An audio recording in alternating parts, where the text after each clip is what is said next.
Deux Rois, chapitre 23. Le roi Josias fit assembler auprès de lui tous les anciens de Juda et de Jérusalem. Puis il monta à la maison de l'Éternel avec tous les hommes de Juda et tous les habitants de Jérusalem, les sacrificateurs, les prophètes et tout le peuple, depuis le plus petit jusqu'au plus grand. Il lut devant eux toutes les paroles du livre de l'Alliance qu'on avait trouvé dans la maison de l'Éternel.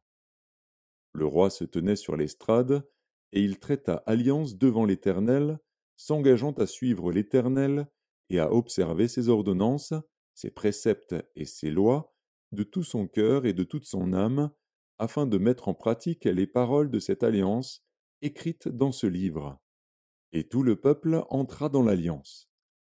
Le roi ordonna à Ilkija, le souverain sacrificateur, aux sacrificateurs du second ordre, et à ceux qui gardaient le seuil, de sortir du temple de l'Éternel tous les ustensiles qui avaient été faits pour Baal, pour Astarté, et pour toute l'armée des cieux.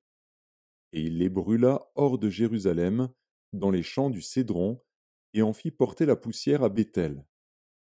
Il chassa les prêtres des idoles, établis par les rois de Juda pour brûler des parfums sur les hauts lieux dans les villes de Juda et aux environs de Jérusalem, et ceux qui offraient des parfums à Baal, au soleil, à la lune, au zodiaque et à toute l'armée des cieux. Il sortit de la maison de l'Éternel l'idole d'Astarté, qu'il transporta hors de Jérusalem vers le torrent de Cédron. Il la brûla au torrent de Cédron et la réduisit en poussière, et il en jeta la poussière sur les sépulcres des enfants du peuple. Il abattit les maisons des prostituées qui étaient dans la maison de l'Éternel, et où les femmes tissaient des tentes pour Astarté.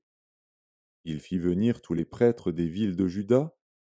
Il souilla les hauts lieux où les prêtres brûlaient des parfums, depuis Géba jusqu'à Beer-Shéba. Et il renversa les hauts lieux des portes, celui qui était à l'entrée de la porte de Josué, chef de la ville, et celui qui était à gauche de la porte de la ville.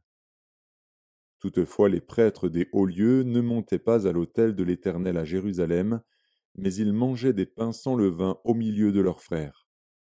Le roi souilla Tophet dans la vallée des fils de Hinnom, afin que personne ne fît plus passer son fils ou sa fille par le feu en l'honneur de Moloch. Il fit disparaître de l'entrée de la maison de l'Éternel les chevaux que les rois de Juda avaient consacrés au soleil, près de la chambre de l'eunuque Nétan-Mélec, qui demeurait dans le faubourg. Et il brûla au feu les chars du soleil. Le roi démolit les autels qui étaient sur le toit de la chambre haute d'Akaz et que les rois de Juda avaient faits, et les autels qu'avait fait Manassé dans les deux parvis de la maison de l'Éternel.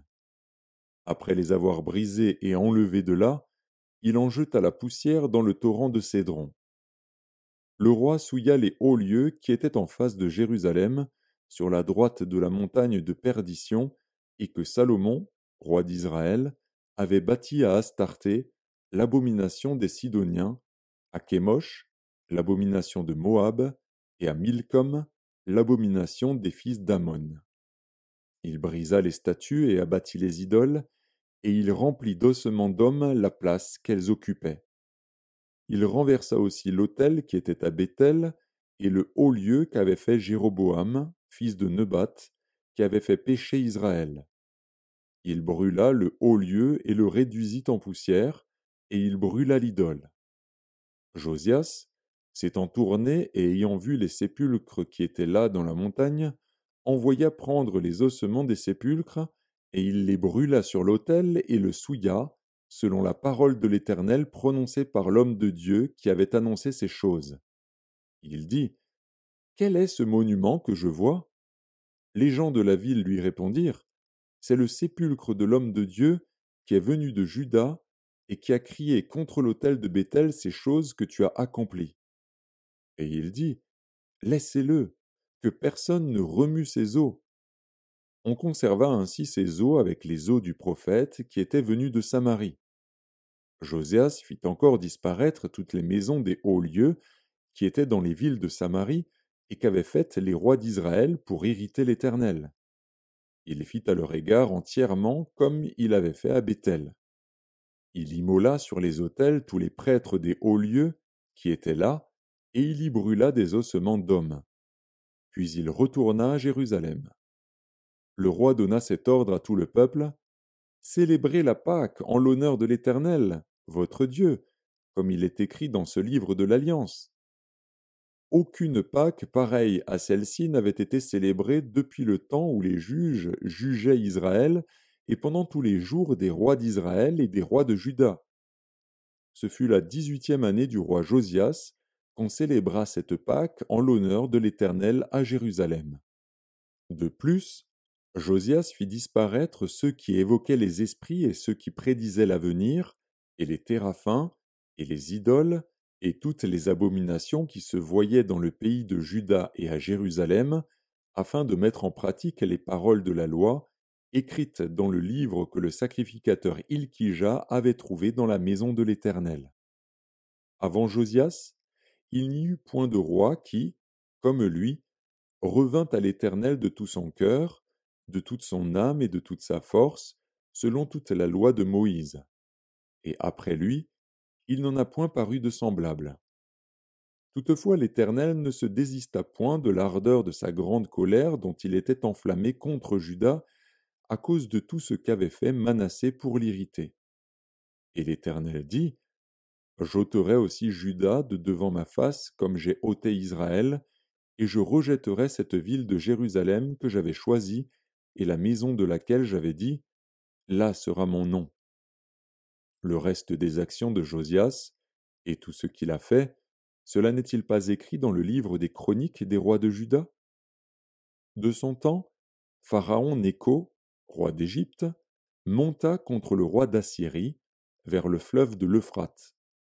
Le roi Josias marcha à sa rencontre, et Pharaon le tua à Megiddo dès qu'il le vit. Ses serviteurs l'emportèrent mort sur un char. Ils l'amenèrent de Megiddo à Jérusalem, et ils l'enterrèrent dans son sépulcre. Et le peuple du pays prit Joachaz, fils de Josias.